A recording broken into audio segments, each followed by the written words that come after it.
In Argentina, President Javier Milei signed the extension of the extraordinary sessions in the nation's Congress. Trade unions and social movements ratified their rejection of the decrees.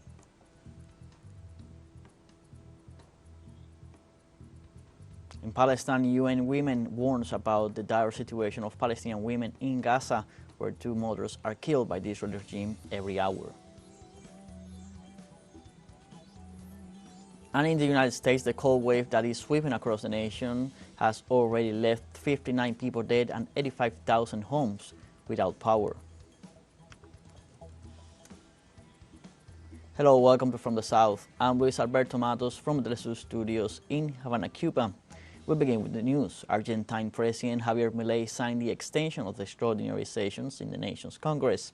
The sessions were extended to February 15th, while more alliances are negotiated to approve the executive decrees. According to the deputy's regulations, the rulings must be signed 10 days before the end of the period in which the Congress is authorized to operate. In this way, the President gives more time to the representative of the ruling party and the so-called dialogue blocs to reach an agreement on the approval of the so-called omnibus bill, while trade unions and social movements ratified the rejection of the decrees.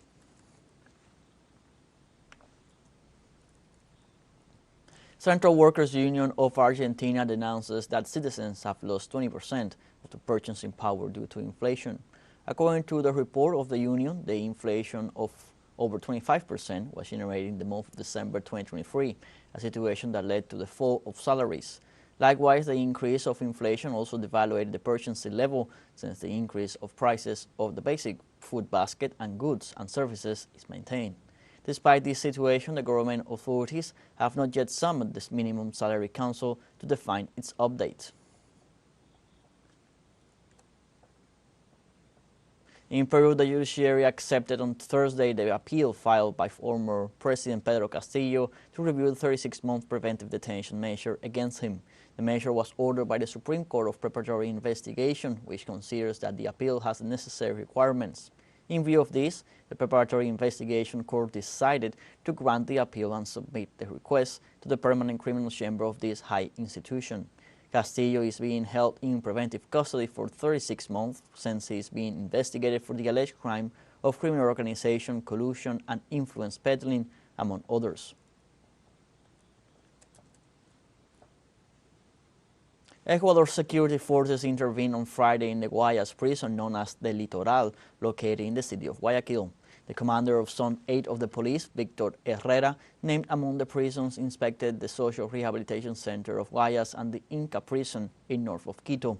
These operations in different centers take place in the middle of the state of exception that has been in force since last week, decreed by President Daniel Noboa. According to police reports, 80 mobile terminals and 36 bladed weapons were seized. In this regard, the police commander assured that the operation will last several days until the total control is achieved.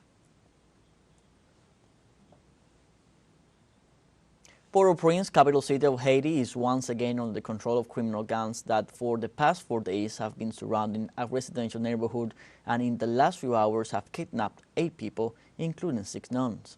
The gang members are keeping the residents of Solino neighborhood, where many police officers have their residence. The few people who have managed to escape claim that they have been waiting for a response from the government for the past 4 days. The reports they make to the radio stations affirm that several houses have been set on fire.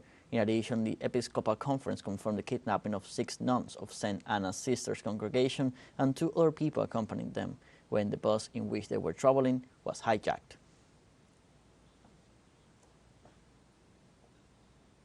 High-level talks between Mexico and the United States on the migration crisis were resumed on Friday at the State Department in Washington, D.C., capital of the U.S. The meeting was attended by Secretary of State Antony Blinken, Mexican Foreign Minister Alicia Bárcena, and also included the presence of U.S. Secretary of Homeland Security Alejandro Mayorkas and Homeland Security Advisor to President Joe Biden, Liz Sherwood Randall. The session reflects the White House's firm stance on the immigration issue, as congressional Republicans demand action to curb its influence. Measures are expected to be announced in response to the immigration situation in both countries.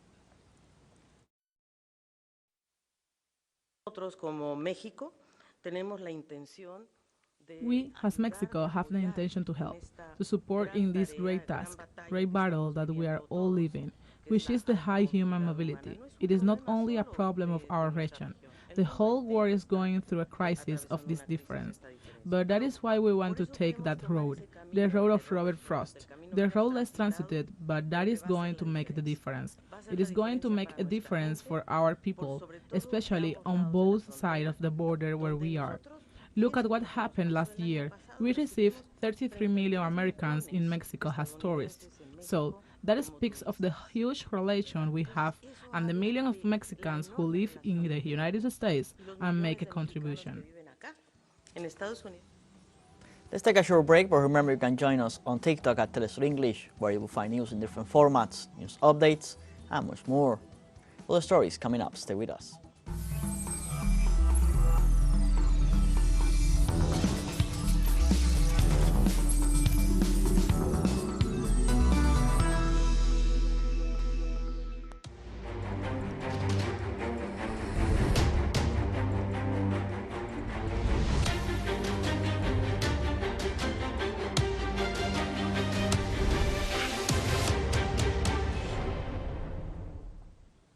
Welcome back from the South. UN Women, the United Nations office dedicated to promoting gender equality, warns about the dire situation in Gaza, where 2 Palestinian mothers are killed by Israel every hour. The UN office warns that the weight of this genocide will haunt several generations, taking into account that 70% of the murders perpetrated by the occupying forces are against women and girls. They estimate that at least 10,000 children have lost their mothers since October 7th. UN Women also warns about the conditions in which Israel forces women and girls in the Palestinian enclave to live, with no security, no medical care, and no shelter.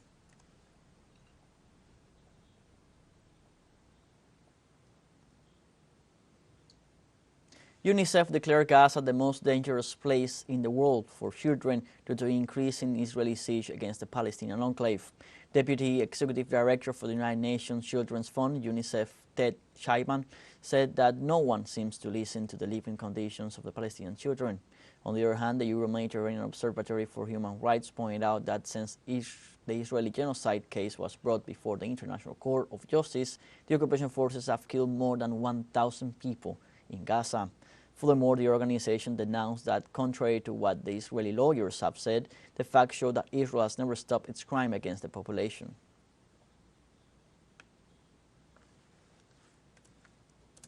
A United Nations human rights official has called for an end to the mistreatment of Palestinian detainees by Israeli security forces in the Gaza Strip. During his visit to Gaza, the UN official reported on Friday that Palestinian men were held by Israeli forces from 30 to 55 days in unknown locations and subjected to physical abuse. The report was based on people released and met by the UN official during his visit. According to the report, they were released in diapers in the cold weather and visibly shocked and shaken. The document said it was not clear why the detainees were released in such conditions. Several videos shared by the Israeli army since the war began show hundreds of Palestinian men stripped to their underwear, sitting outside in the cold, sometimes blindfolded.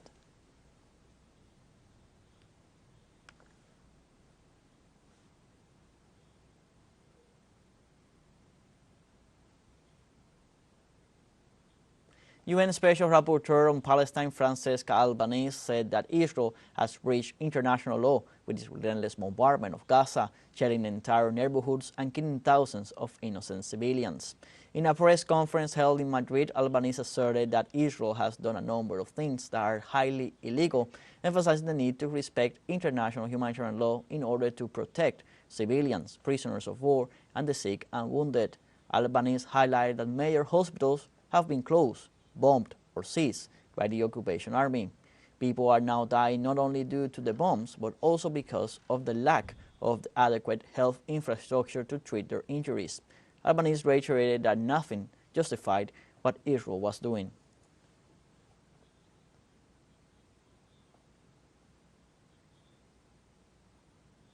The Israeli offensive on Gaza Strip reaches its 106th day, and the Palestinians have lost faith and hope in the international community, in the UN resolutions, and in particular in the Arab leaders. Our correspondent Nur Harasin brings us the latest update from the ground. 106 days of this Israeli offensive on the Gaza Strip. Palestinians here on the ground reached a point where they just want to cope with the current situation. They have lost faith and hope in the international community, in the UN resolutions, and specifically on the Arab leaders, as they thought maybe the Arab leaders would intervene and bring peace to this piece of land here in Gaza. For this day, Israeli forces continue their attacks on Gaza from its north to its south. And one Israeli airstrike on a residential home next to the Ashifa hospital, 15 people were killed, including women and children. Also, there has been several Israeli tanks attack and the warplanes attack in and around the Al-Nasser hospital, forcing hundreds of thousands of Palestinians inside the Al-Nasser hospital to evacuate outside of the hospital. Even though evacuation is not easy, it is not safe. That's why most of the medical staff, patients and journalists are still inside, besieged inside the Al-Nasser hospital. Here in Rafah, the situation is also deteriorating as most of the pressure now is on the hospitals in Rafah, even though Egypt allowed 4 trucks of humanitarian aid, medicine aid to enter the Gaza Strip, but until now this aid was not distributed on the hospitals, and this is making the situation and the struggle for Palestinians here on the ground even harder. Nur Harazin, TeleSUR, Gaza. The Palestinian telecommunications company Paltel Group announced Friday the gradual return of communication services in different parts of the besieged Gaza Strip after more than a week of competitive disruption. According to their post on X, they regretted the death of 14 employees killed in the ongoing Israeli aggression against Gaza. The company explained that despite the severity and difficulty of the circumstances, its teams managed to restore basic services to users. Ooredoo, one of the 2 mobile network operators in the West Bank, also announced the partial restoration of its services. Mexico and Chile have asked the International Criminal Court on Friday to investigate possible crimes against civilians in Gaza and in the October 7 Hamas attack against Israel. During his daily news briefing, Mexican President Andrés Manuel López Obrador asked the United Nations to bring about an immediate ceasefire in the Israel-Hamas war. Obrador called for members with veto rights at the UN Security Council to rise to the occasion and prove that respect for human rights is imperative. Any ICC proceedings will be separate from South Africa's genocide case against Israel at the International Court of Justice. On the other hand, the Israeli embassy in Mexico regretted the announcement of the Mexican government and added that its country maintains the legitimate right of self-defense in accordance with international law.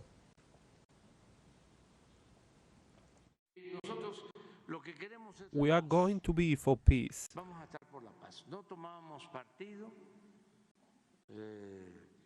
We do not take sides with any of the parties, although it sounds redundant.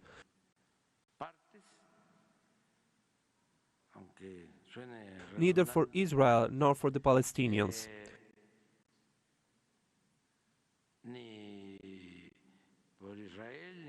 Not for this Hamas group. We don't want to.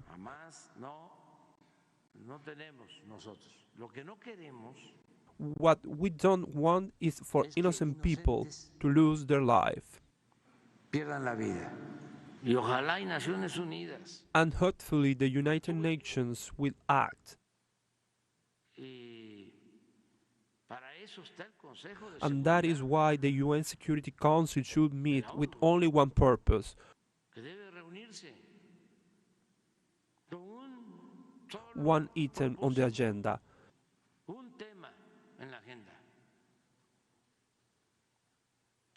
To approve a ceasefire.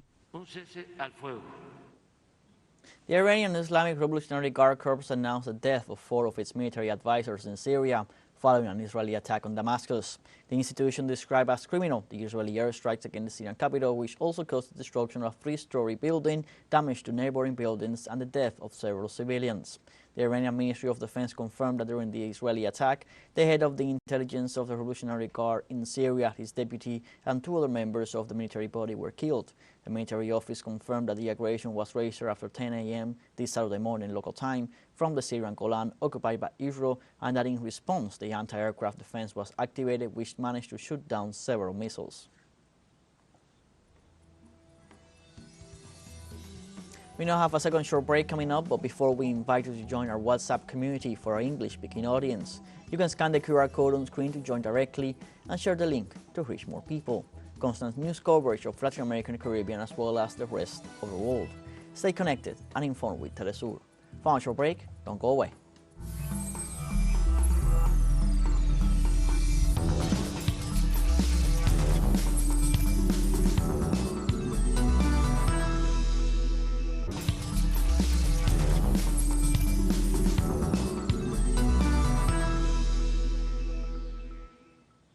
Welcome back from the south. In Germany, tens of thousands of people took to the streets of Hamburg on Friday to protest against right-wing extremism. The turnout exceeded expectations. According to organizers, 130,000 demonstrators joined the protest, even though police figured the number of participants at 50,000. Demonstrators held banners and chanted slogans against the right-wing Alternative for Germany, or AfD party. Germany's ruling parties on Thursday criticized the resurgent far-right opposition party over a report that the extremists met recently to discuss deporting millions of migrants, including some with German citizenship, sparking a series of protests in recent days. From Cologne to Dresden, from Tübingen to Kiel, hundreds of thousands are taken to the streets in Germany these days to show their support for our democracy and against right-wing extremism. I was also there at a large rally at my home in Potsdam, because what we are currently experiencing here in our country really does concern us all, each and every one of us. In the UK, protesters from the animal rights group People for the Ethical Treatment of Animals, PETA, gathered outside the British Defence Ministry in London on Friday to urge the government to stop using real fur in the iconic bearskin caps for members of the King's Guard.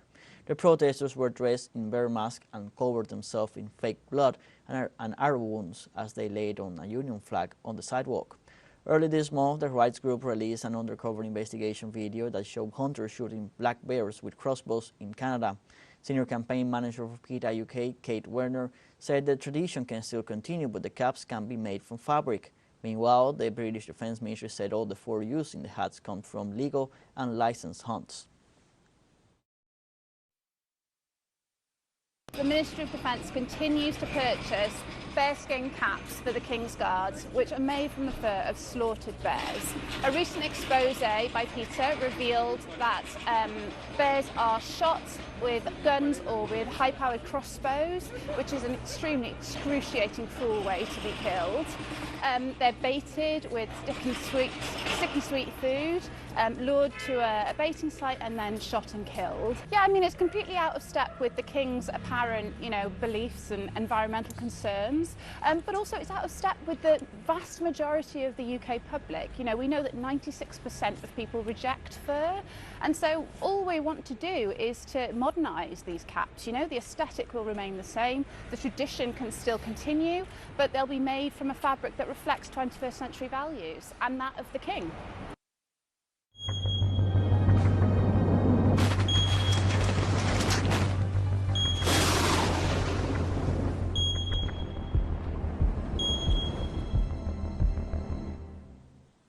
The cold wave that is sweeping across the United States has already left 59 people dead and 85,000 homes without power in areas with temperatures below 20 degrees Celsius.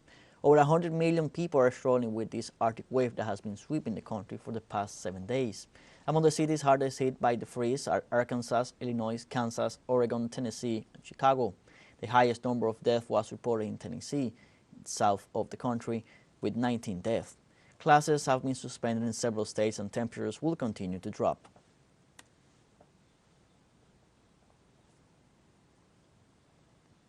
In the United States, a grand jury indicted Alec Baldwin on Friday on an involuntary manslaughter charge in a 2021 fatal shooting during a rehearsal on a movie set in New Mexico, reviving a dormant case against the A-list actor. Special prosecutors brought the case before a grand jury in Santa Fe this week, months after receiving a new analysis of the gun that was used. Baldwin, the lead actor and a co-producer on the Western movie Rust, was pointing a gun at cinematographer Halina Hutchins during a rehearsal on the movie set outside Santa Fe in October 21 when the gun went off, killing her and wounding director Joel Sousa. Baldwin has said he pulled back the hammer but not the trigger, and the gun fired.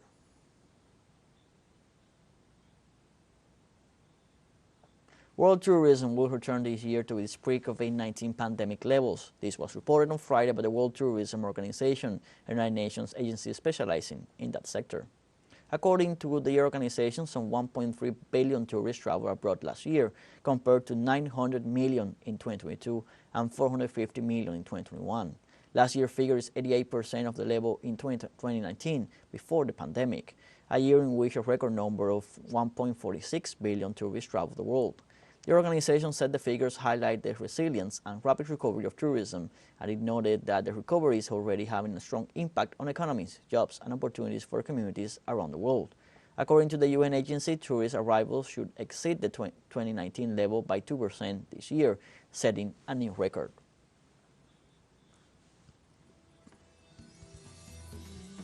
We have come to the end of this news brief. You can find these and many other stories on our website at telesurenglish.net. You can also join us on our social media on Facebook, X, Instagram, Telegram, and TikTok.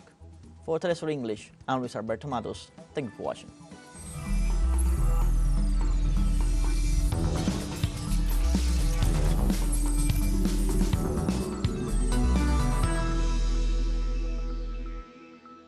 El mundo se mueve.